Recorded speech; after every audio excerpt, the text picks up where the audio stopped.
I will vote against the nomination of Judge Neil Gorsuch today. I made this decision after questioning him extensively in private and in our hearing, reviewing his record, and deliberating carefully and deeply. It's one of the most important votes I will ever cast. I am still angry about the treatment of Merrick Garland. It will have, but I do too. Our Republican colleagues have said that if the shoe were on the other foot, this side would have done the same. It would have been as wrong if we had done it as it was when they did. But my vote is not about Merrick Garland. It is all about Neil Gorsuch. And it is about the constitutional crisis that may well be looming as a potential threat to our democracy. The FBI director has revealed that his agency is investigating ties between President Donald Trump's associates and Russian meddling in the election. The independence of our judicial branch has never been more threatened or more important.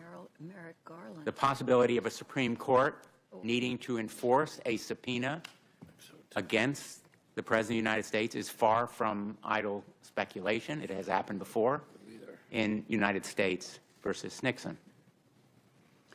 President Trump has launched a campaign of vicious and relentless attacks on the credibility of our judiciary. His disparaging comments have attempted to shake the foundations of respect for judicial rulings, the credibility and trust that is so essential to our Supreme Court and all our courts. And it is a respect that is vital to holding the President himself accountable to the people and our Constitution. President Trump's disrespect for our judiciary was demonstrated by how he selected this nominee. He promised a litmus test, a nominee who would, in quotes, automatically overturn Roe v. Wade, strike down gun violence prevention measures, and be of a conservative bent. He outsourced the selection process to right-wing groups like the Heritage Foundation, choosing from their approved list. Against this backdrop, Judge Gorsuch had a special obligation to be forthcoming, not to prejudge the merits of a particular case, but to share his core beliefs on long-standing, well-established precedents and demonstrate his commitment to the independence of our judiciary. Instead, he has evaded at every turn.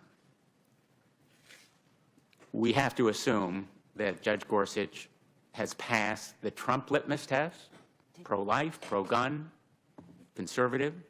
In question after question, I gave Judge Gorsuch, as did my colleagues, an opportunity to distance himself from those right-wing groups. His refusal to answer those questions only deepens the doubt that he is not a neutral follower of the law or an umpire who just calls balls and strikes, but instead an acolyte of hard right special interests.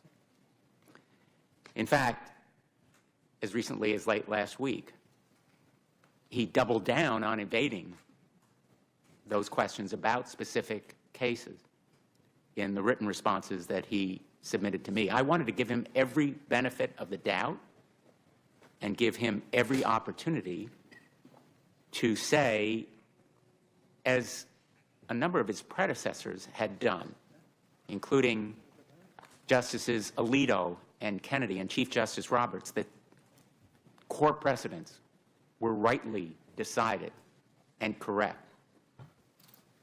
And we are talking not only about Brown versus Board of Education, but Griswold versus Connecticut, the right of married couples to use contraceptives in their own home. Loving versus Virginia, the right of couples of different races to marry. Obergefell versus Hodges, the right of same-sex couples to marry the person they love. And other key cases involving equal treatment under the rule of law and the right of privacy, which is central not only to the reproductive rights of women and men, but also rights against illegal surveillance by the government and snooping and spying on private lives. These issues are not hot-button controversies. They are core cases that stand for principles like the rights to privacy and equal treatment. But Judge Gorsuch dodged all of them. He summarized the cases. He told us how old the opinions are. He reminded us they're Supreme Court opinions, but he provided no affirmation that he agrees with these decisions or their constitutional tenets.